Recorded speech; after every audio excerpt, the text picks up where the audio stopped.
करने के लिए जाएंगे। उत्तर प्रदेश की एक वीआईपी सीट है रामपुर। पहली बार आजम कुनबे के बिना यहां पर चुनाव हो रहा है। रामपुर में 6 उम्मीदवारों के बीच फाइट है।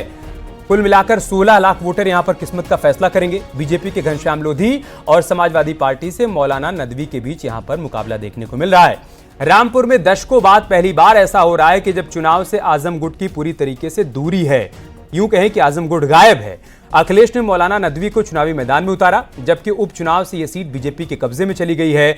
रामपुर के करीब 16 लाख वोटर 19 अप्रैल को मतदान करेंगे, जिसमें पुरुष वोटर 8,72,000 हैं, जबकि महिला वोटर यहां पर 7,44,000 के आसपास हैं। रामपुर में मुद्दों की बात कर लेते हैं। इस इलाके में मुद्दे क्या क्या आप देखिए। हॉस्पिटल में डॉक्टर्स की कमी एक बहुत बड़ा मुद्दा यहां पर है। इसके अलावा मेडिकल कॉलेज, बस स्टैंड की मांग भी लंबे समय से की जा रही है। रोजगार के लिए उद्योग यहां पर स्थापित किए जाएं, यह मुद्दा भी है। ऐसे तमाम मुद्दे हैं जो पब्लिक के बीच में हैं, और हमारे सहयोगी जब पब्लिक के बीच में जा रहे हैं तो लोगों का यह कहना है कि 2014 में, 2019 में इन्हीं मुद्दों को लेकर उन्होंने जाकर वोट किया था, और 2024 तक अगर इन मुद्दों का समाधान नहीं हुआ है तो एक बार फिर से हमारे जहन में बात रहेगी। ये हम आपको रामपुर की बात बता रहे थे। सहारनपुर सीट की बात कर लेते हैं। आखिरी दिन यहां पर धुआंधार प्रचार देखने को मिला। प्रियंका गांधी ने आखिरी दिन यहां पर प्रचार किया। सहारनपुर में 10 उम्मीदवारों के बीच फाइट है। 18.5 लाख वोटर यहां पर हैं जो कि किस्मत का फैसला करेंगे। बीजेपी के राघव लखनपाल और कांग्रेस से इमरान मसूद, जो कि गठबंधन प्रत्याशी हैं, उनके बीच यहां पर मुकाबला देखने को मिल रहा है। सहारनपुर में प्रत्याशियों की बात करें तो इस सीट पर कुल 10 प्रत्याशी किस्मत आजमा रहे हैं, जिसमें पुरुष 8 हैं और महिला कैंडिडेट की संख्या 2 है। 2 कैंडिडेट यहां पर ऐसे भी हैं जिन पर मुकदमा दर्ज है, और 8 ऐसे हैं जो कि निरक्षर हैं। वैसे भी नेता बनने के लिए पढ़ाई लिखाई का कोई कानून तो है नहीं, बस जनता को कैंडिडेट पसंद आना चाहिए। सहारनपुर में हर चुनाव के दौरान जो मुद्दे होते हैं वो अलग अलग होते हैं, और इस चुनाव में कई मुद्दे इस बार केंद्र में रहे हैं, जैसे कि अंतर्राज्यीय बस स्टैंड की मांग भी है, शहर में जाम की समस्या है, स्पोर्ट्स कॉलेज का निर्माण हो, मां शाकंभरी देवी तक हाईवे बदहाल है, उसका निर्माण हो, यह मांग की जा रही है। इसके अलावा चिकित्सा सुविधा भी यहां पर बहुत बेहतर नहीं है, वो भी एक मुद्दा है। ये तमाम मुद्दे हैं जिन पर जनता 19 अप्रैल को जाकर वोट करेगी, और तमाम चेहरे भी उसके जहन के सामने होंगे कि कौन सा वो चेहरा होगा जो इन मुद्दों का समाधान करेगा। अब जरा सहारनपुर में वोटर्स की बात कर लेते हैं। इस लोकसभा क्षेत्र में कुल 18,51,000 वोटर हैं, जिसमें पुरुष 9,78,000 हैं, जबकि महिला मतदाता यहां पर 8,73,000 हैं। सहारनपुर में तैयारियां कैसे, वो भी आपको बता देते हैं। चुनावी तैयारियों का हाल जान लेते हैं। सहारनपुर में कुल मिलाकर 867 पोलिंग सेंटर बनाए गए हैं, जबकि 1923 पोलिंग बूथ बनाए गए हैं।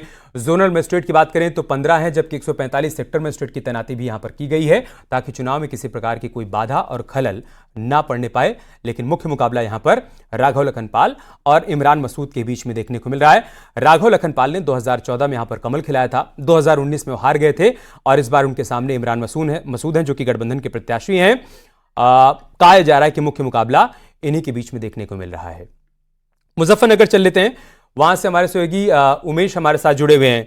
उमेश, बताइए, मुजफ्फरनगर में आप कई दिनों से हैं, वहां की परिस्थितियां क्या कह रही हैं? वहां पर जिस तरीके से धुआंधार प्रचार देखने को मिला, प्रधानमंत्री मोदी ने भी वहां पर जनसभा की, मुख्यमंत्री योगी आदित्यनाथ कई बार वहां पर गए, कल उनका रोड शो भी हमें देखने को मिला। क्या लग रहा है कि 2014 वाली कहानी 2024 में देखने को मिलेगी, या 2019 में तस्वीर जिस तरीके से बदल गई थी कुछ वैसा बदलाव देखने को मिलेगा? बताइए।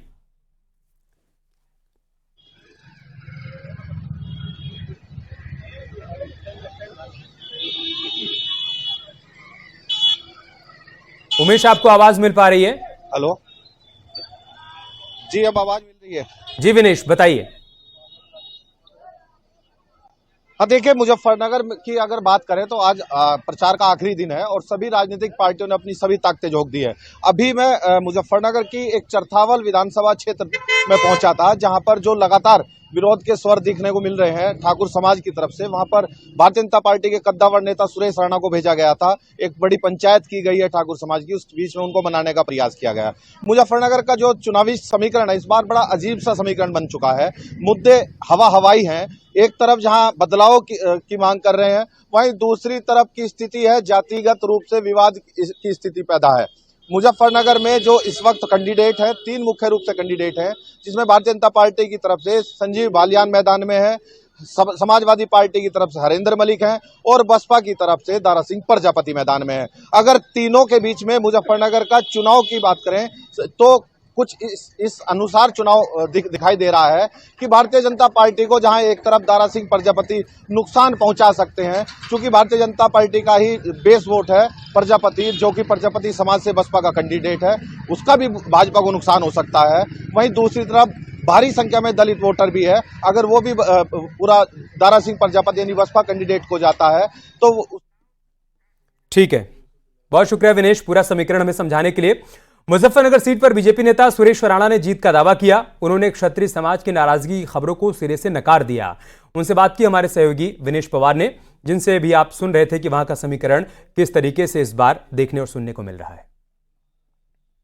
नगर लोकसभा पहले ही चरण में चुनाव होना है और आज आखिरी प्रचार का दिन है। सभी राजनीतिक पार्टियों ने अपनी ताकतें झोंक दी हैं। बात अगर भारतीय जनता पार्टी की करें तो कहीं ना कहीं जो जिस तरह से बार बार विरोध देखने को मिल रहा है, उसी विरोध के बीच तमाम नेता बार बार मनाने का प्रयास भी कर रहे हैं। हमारे साथ मौजूद है भारतीय जनता पार्टी के कद्दावर नेता सुरेश राणा जी। उनसे बात करेंगे। वो भी आज मुजफ्फरनगर में एक पंचायत कहें या सभा कहें उसको संबोधित करने पहुंचे थे, जहां ठाकुर समाज के सभी लोग भी मौजूद थे। उनसे बात करें। मंत्री जी, क्या सबसे पहले तो क्या माहौल आपको लग रहा है? आदरणीय प्रधानमंत्री जी के नेतृत्व में जिस तरह से 10 साल में जन कल्याण की नीतियां, गरीब कल्याण की नीतियां, किसान कल्याण की नीतियां, महिला युवा कल्याण की नीतियों पर काम हुआ है, वो बहुत ही शानदार है।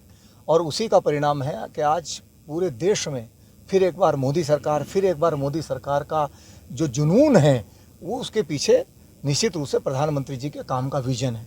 चाहे दुनिया में भारत का सम्मान हो और छोटी छोटी बात, संवेदनशील मुद्दे, गरीब के लिए शौचालय की व्यवस्था, आवास की व्यवस्था, आयुष्मान कार्ड की व्यवस्था, किसान के लिए किसान सम्मान निधि की व्यवस्था, सुचारू रूप से बिजली की व्यवस्था, उत्तर प्रदेश में आदरणीय मोदी जी की प्रेरणा से योगी जी के द्वारा शानदार कानून व्यवस्था, सड़कों का जाल, और विशेषकर पश्चिमी उत्तर प्रदेश को तो इतना दिया है। पश्चिमी उत्तर प्रदेश में फेट कॉरिडोर बन रहा है, दादरी के अंदर जेवर में एयरपोर्ट बन रहा है, माता शाकुंभरी देवी के नाम पर बहुत बड़ा विश्वविद्यालय सहारनपुर में दिया है। माहौल बन रहा है, निश्चित रूप से बना है।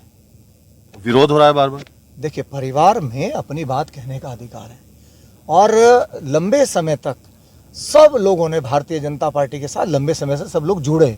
संस्कारों में राष्ट्रवाद है, डीएनए में राष्ट्रवाद है और इसलिए सबके मन में राष्ट्रवाद है। और राष्ट्रवाद देखते हैं तो आदरणीय मोदी जी में देखते हैं, भारतीय जनता पार्टी में आदरणीय योगी जी में देखते हैं, और जिस तरह से आदरणीय गृह मंत्री जी ने 370 हटा करके कहती है। तो सुरेश राणा को सुन रहे थे आप। उनका यह कहना है कि कहीं कोई नाराजगी नहीं है, परिवार में छोटी मोटी बात होती रहती है, लेकिन सब कुछ ठीक ठाक है। तो पहले चरण में जिन सीटों पर वोटिंग होनी है उसका पूरी तरीके से संपूर्ण विश्लेषण हमने आपके सामने रखा। अब बारी पब्लिक की है और न्यूज 18 भी जनता से यह अपील कर रहा है कि आपने अपने मताधिकार का इस्तेमाल जरूर करिए। 19 अप्रैल को घर से निकलिए, क्योंकि आपका एक वोट आपके लिए सही प्रतिनिधि चुन सकता है। रुक रहे हैं एक छोटे से ब्रेक के लिए, जल्द लौटेंगे कुछ और खबरों के साथ।